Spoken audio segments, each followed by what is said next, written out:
Olá, bem-vindos ao De Frente com o Touro, o programa de entrevistas que conversa com pessoas proeminentes do mercado. E hoje eu tenho a honra de receber nos estúdios da Jovem Pan Ricardo Roldão, fundador e presidente do conselho do Roldão Atacadista. Muito obrigado, bem-vindo, obrigado pela presença, Ricardo. Obrigado pelo convite, é um prazer estar aqui com você. Mas a gente sabe o quanto tempo é importante na vida da gente, você se deslocou, veio aqui nos estúdios da Jovem Pan. Muito obrigado pela presença, viu?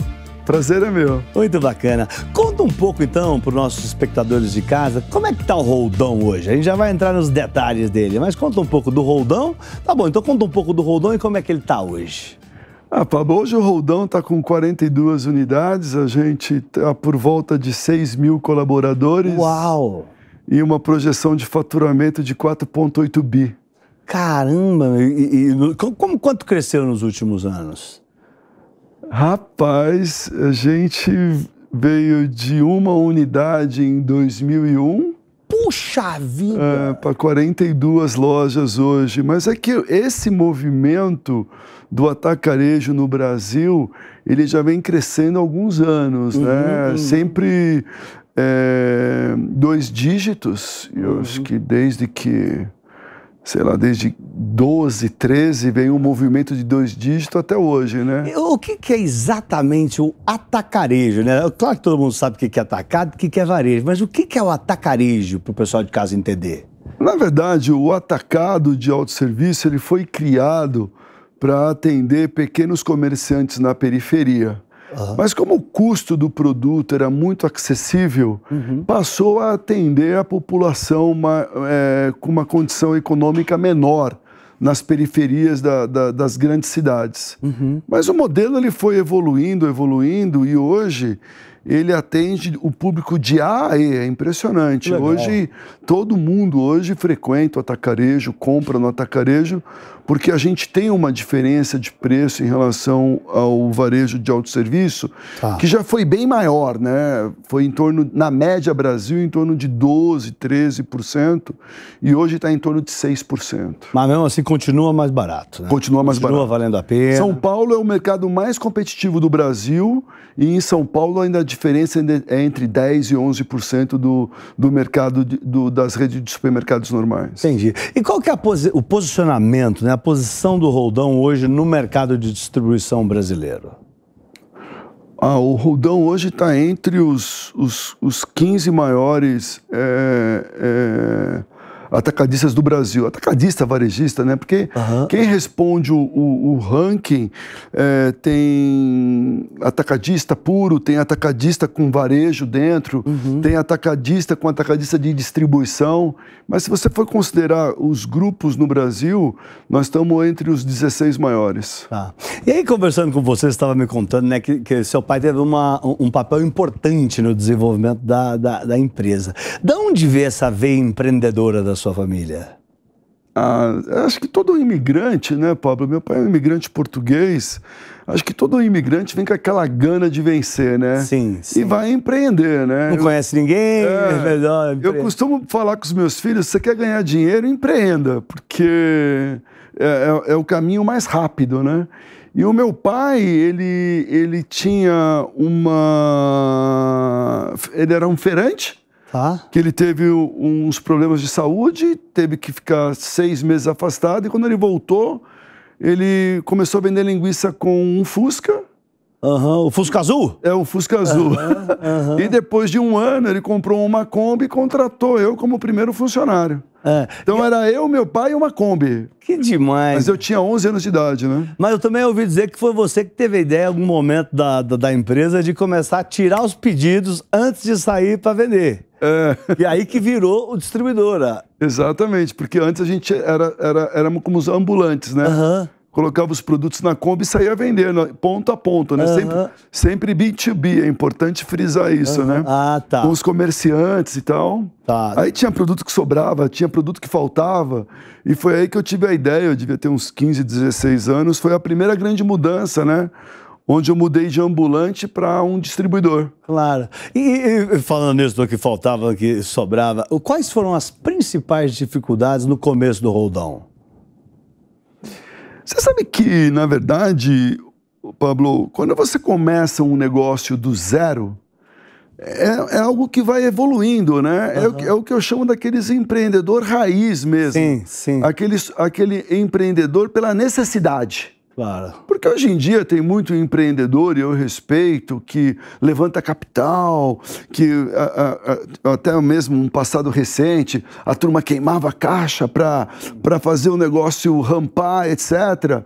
Aí eu acho que é um empreendedorismo mais estruturado. Mas o nosso era empreendedorismo raiz, né? A gente ia crescendo conforme o andar da carruagem. Exato. Então deixa eu reformular a pergunta. Assim, qual foi o momento mais difícil nessa caminhada? Eu acho que quando foram as mudanças, né, que nós tivemos, né? Porque do ambulante para o distribuidor, até você se adaptar ali, passar nesse esquema de distribuição, tem algumas outras alavancas que você tem que ter, algumas outras expertise para fazer acontecer. Depois teve também quando a gente mudou para loja balcão, para uma grande distribuidora, que isso foi em 90 e... Mudou de endereço. Exato. Que a gente construímos uma grande distribuidora, que aí nós descobrimos que a distribuição, ela além de ser muito mais trabalhosa, começava a surgir os atacados de autosserviço. Aí também nós fizemos um grande investimento, falou, caramba, será que é isso mesmo? Acho que não, então vamos para o autosserviço. Foi quando a gente abriu o primeiro modelo de loja em 2001, 2000 para 2001. Essa foi a primeira loja que você falou? Foi a primeira loja no modelo que é até hoje. Uau! Entendeu? Então, essas mudanças do ambulante para o distribuidor, do distribuidor para o autosserviço, sempre quando teve essas grandes mudanças, que foram que tivemos os grandes desafios, porque a gente não conhecia. Quando você aprende a ser ambulante, depois você aprende a ser distribuidor, para você ter empresa de autosserviço, é completamente diferente. Completamente diferente. Então, os desafios foram essas mudanças de canais que a gente acabou passando aí no longo dos 40 anos, né? Ao longo de 40 anos. E como é que foi essa primeira loja em 2001, então? Conta um pouco. Vocês montaram a loja e vai, meu Deus, que tá certo, ai. É engraçado, porque a gente, quando tinha distribuidora, a gente tinha 2x de estoque. Imagine só você, 2x de estoque. Quando a gente foi abrir essa loja, a gente tinha 7x de estoque. Nossa, aí ficou caro também, né? Não, mas aí a gente abre a loja, não abre, mas o sistema não está funcionando, não vai passar a mercadoria no caixa, não está funcionando. E isso ia passando os dias. Aí a gente tinha contratado um gerente de outro atacado, aí teve um belo dia que eu passava em frente à loja para mim ir para a central, onde ficava a distribuição. Aí eu passo em frente à loja aberta. Aí eu entrei, você tá maluco? Você abriu a loja? Eu falei, se eu não abrisse, vocês não abriam. Eu resolvi abrir. Aí abriu a loja. O gerente é bom, hein? Era bom. Se eu houvesse, nossa, fantástico, eu lembro dele até hoje. E aí, Pablo, o que aconteceu? A gente com 7x... de estoque lá. De estoque. Dinheiro parado, aquela coisa toda. No primeiro dia nós vendemos 12 mil reais. Aí bateu aquele susto. O susto? Aquele desespero, meu amigo. E aí, pra você ter uma ideia, hoje, a última loja que a gente abriu, a gente vendeu 1,5 milhão no primeiro dia. Puxa vida! Essa é a diferença, literalmente. Nossa Senhora! E aí nós começamos, o que a gente precisa fazer para vender? Então vamos fazer divulgação, vamos fazer tabloide, vamos divulgar a loja. E aí... A curva de aprendizado. A curva de aprendizado. E, por sorte, um concorrente que tinha aberto a segunda loja dele perto da gente, isso que nos motivou a montar a loja de autosserviço, ele teve um problema, ficou uma semana fechado. Aí os clientes vieram da loja dele para nossa, aí rampou. Aí decolou e aí conheceram, aí... Aconteceu uma coisa parecida comigo, ficou uma corretora lá fora, de brasileiro que operava fora, na época da Tradewire. Bom, então acho que você estudou administração, você me disse, né? Exato. Isso ajudou no crescimento? Como é que isso agregou valor para você lá na empresa? Não, super importante, né? Eu acho que a educação é extremamente importante. Eu me formei em administração e tem um fato curioso, né? Porque quando eu terminei o terceiro colegial, O meu pai veio da Ilha da Madeira, o meu pai, ele... Legal, lá do Cristiano Ronaldo. Exato. E meu pai veio para o Brasil, ele mal sabia ler. E, obviamente, que pela origem simples, ele não tinha muito essa referência de educação. Quando eu acabei o terceiro colegial, ele falou, filho, agora é só trabalhar, né? Falei, não, pai, eu vou fazer faculdade. Faculdade para quê, meu filho? Você vai vender linguiça? Falei, eu vou vender linguiça, mas você é um cara estudado, pô. Eu vou fazer administração. Legal. Aí eu fiz 4 anos de administração. Como é que você regulava esse negócio? Trabalho, estudo? O tempo todo. Pablo, eu acordava às 5 da manhã, 6. Com quantos anos? Voltava da faculdade com meia-noite. Os jovens estão ouvindo a gente aqui.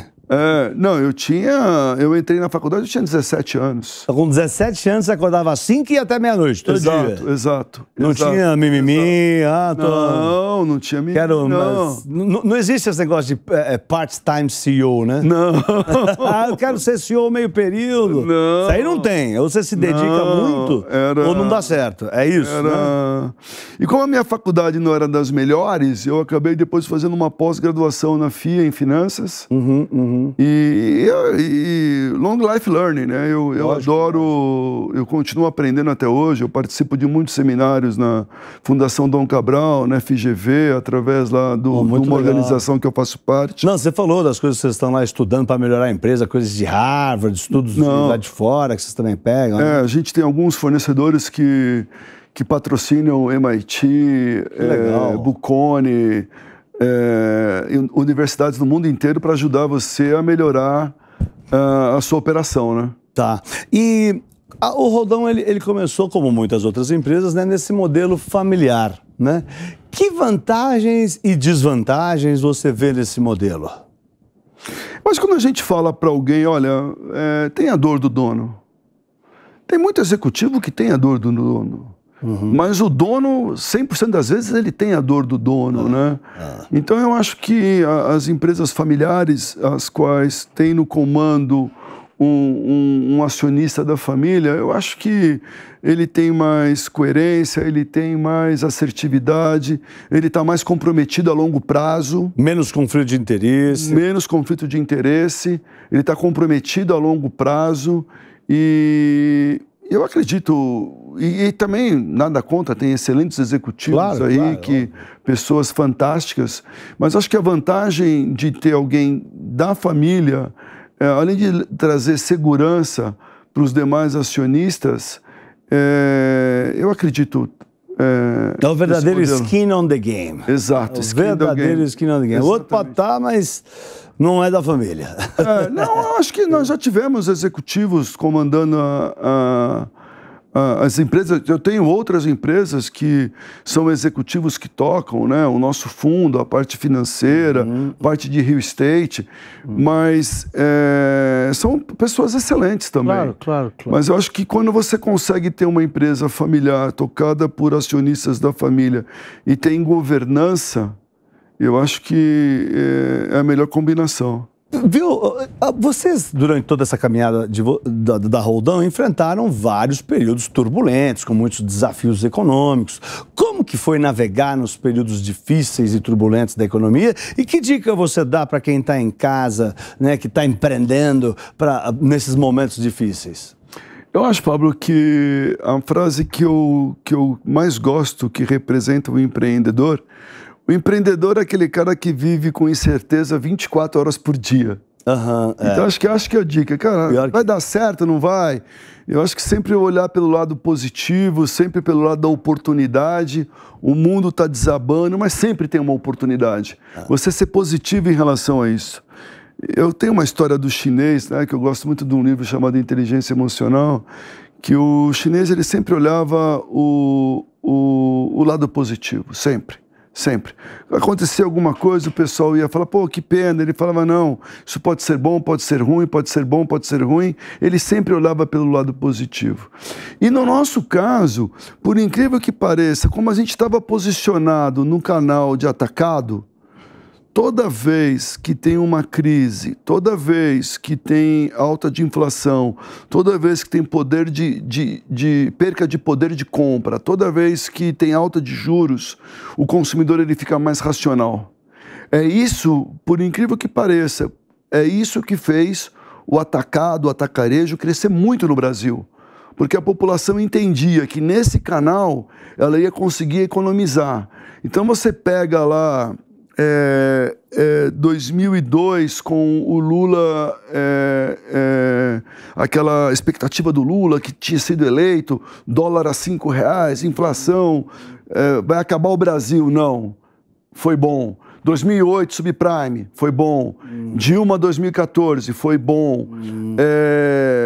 De lá para cá, todas essas grandes crises que teve, onde a economia teve dificuldade, teve queda, teve até, acho que 2015, 2016, o PIB foi negativo. Sim. A gente cresceu 2 dígitos. Sim. Então, é o que eu falo, sempre existe uma oportunidade. E a gente estava, eu costumava brincar que a gente estava numa ilha de prosperidade cercada por um mar de sangue, né? Sim. Entendeu? E a gente estava numa ilha de prosperidade. Hoje, o mercado está mais difícil. Quando você pega São Paulo, pega Brasil, a capilaridade. Vou dar um dado importante aqui, você que gosta. Nos últimos 12 meses, abriram 250 lojas de autosserviço. Nossa Senhora. De atacado. De 1.200... São lojas gigantes, não é uma lojinha. Não transformação... De 1.250 foi para 1.500 lojas. Quer dizer, cresceu 20% o número de lojas em um ano. Como é que um negócio que foi construído em 30, em um ano sobe 20% o número de lojas? E quando você pega... Pode saturar um pouco, né?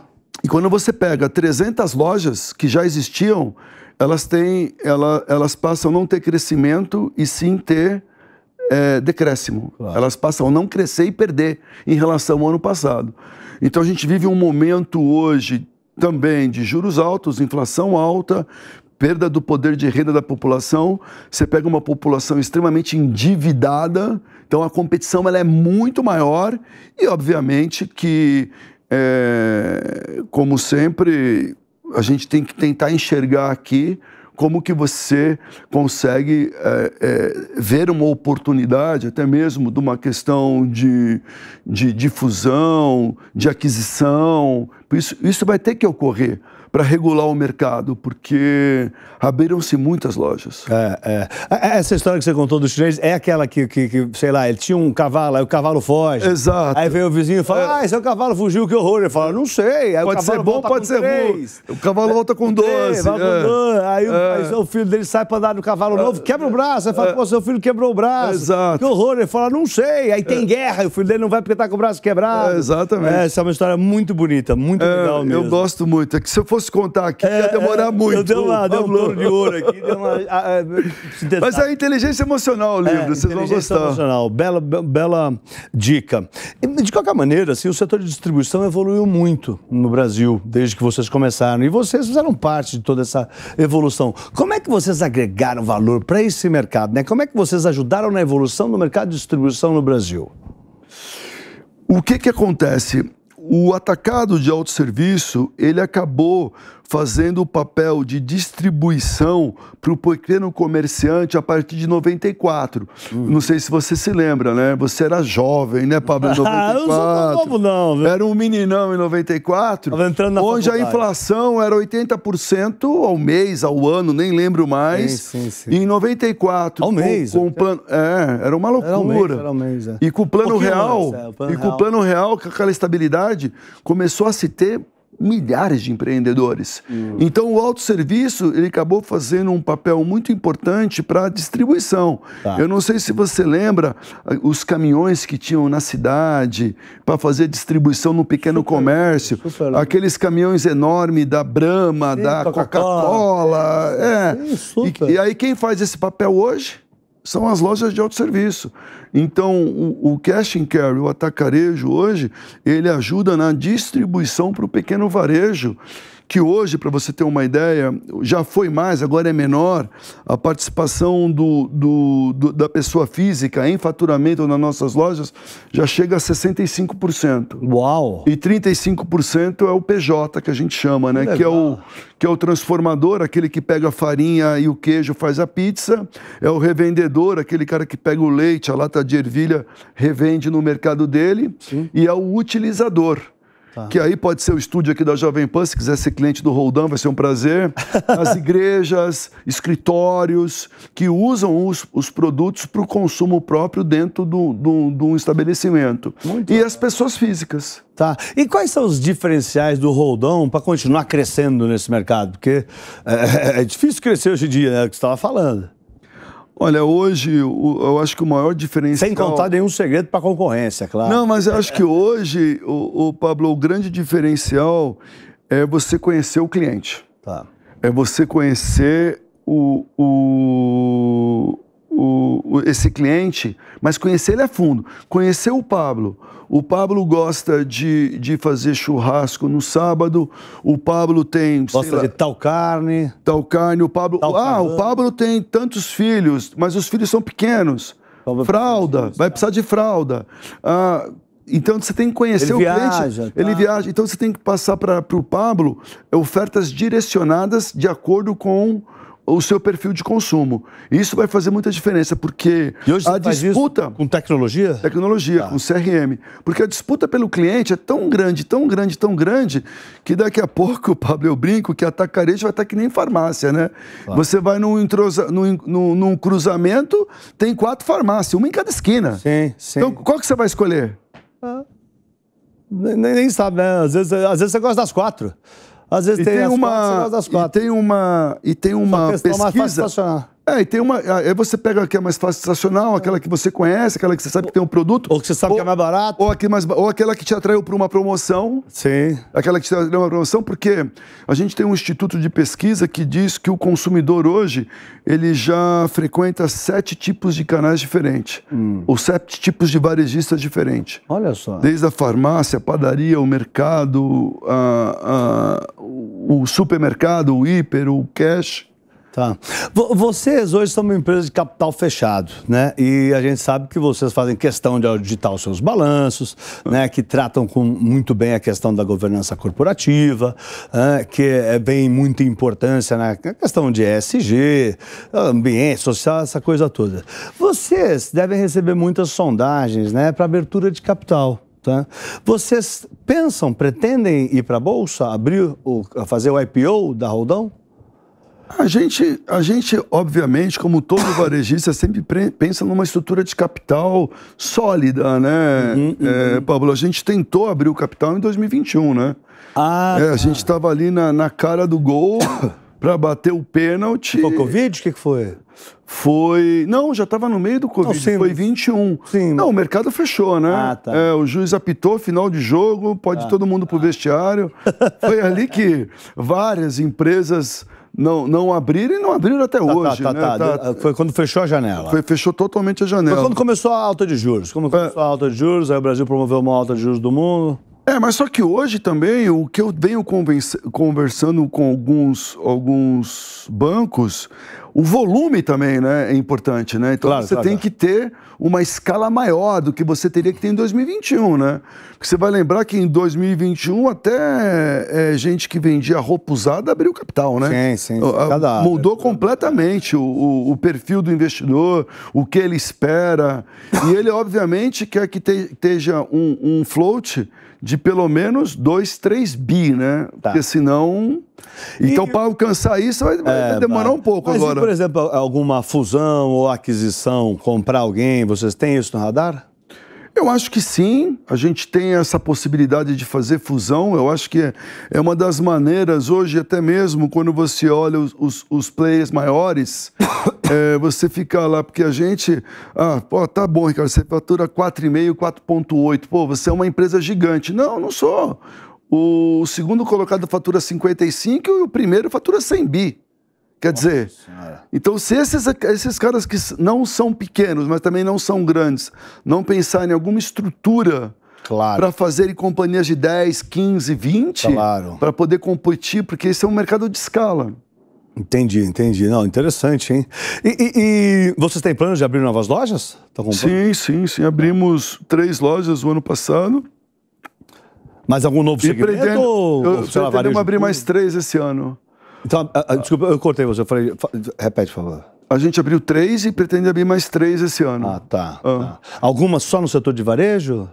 Não, sempre com esse modelo de atacarejo, de cash and carry. Tá. E suas expectativas para o nosso Brasilzão? O que você tem de expectativa aí? Você está otimista para os próximos anos? Como é que tá? Eu estou no Brasil, né, Pablo? Eu sou um eterno otimista em relação ao país. Tem que ser. A gente praticamente... Eu sou tourinho. Todo o nosso ativo e líquido é no Brasil. Uhum. Eu acredito muito nesse país. Eu acho que de um certo ponto vai passar ainda uma turbulência aí nos próximos... Eu imagino 12, 15 meses até conseguir estabilizar essas questões fiscais, de juros, etc. Mas o Brasil é e sempre será um grande lugar para você investir. Mas agora a gente está chegando numa parte da entrevista que é para conhecer um pouco mais de você, do Ricardo, o pessoal em casa conhecer um pouco, chama bate-touro essa parte da conversa, que eu falo uma palavra e você fala o que vier na cabeça. Tá pronto? Bora! Então vamos lá. O ídolo do Ricardo. Meu pai. Opa! Uma viagem. Salar do Uyuni. Opa, essa nem eu conheço. Salar do Uyuni, onde fica? É o deserto de sal da Bolívia. Ah, tá. Pô, desculpa a ignorância aí, você de casa que sabia. Um sonho. Longevidade. Puxa, que delícia também. Vou inventar um negócio. Elon Musk tá trabalhando. Um erro para não ser repetido. Não achar que eu tenho sucesso. Ah, boa. E para finalizar, um guru. Ray Dalio. Aí sim, esse é o gigante, Tem um livro bom também. Tem vários livros bons ele. Bom, gente, é isso aí. Muito obrigado, Ricardo. Que conversa gostosa, cheia de conteúdo. Eu que agradeço, maravilhoso. Muito bom. Me diverti bastante. É isso aí. Gente, eu tive o prazer de conversar com o Ricardo Roldão, fundador e presidente do Conselho da Roldão Atacadista, essa gigante aí do mercado. Uma conversa muito construtiva. Você que está acompanhando aqui a Jovem Pan, fique conosco e aproveite a próxima atração. Um forte abraço, obrigado de novo, Ricardo, e vai, Torinho! Vai, Torinho! Valeu, turma! Tchau, tchau!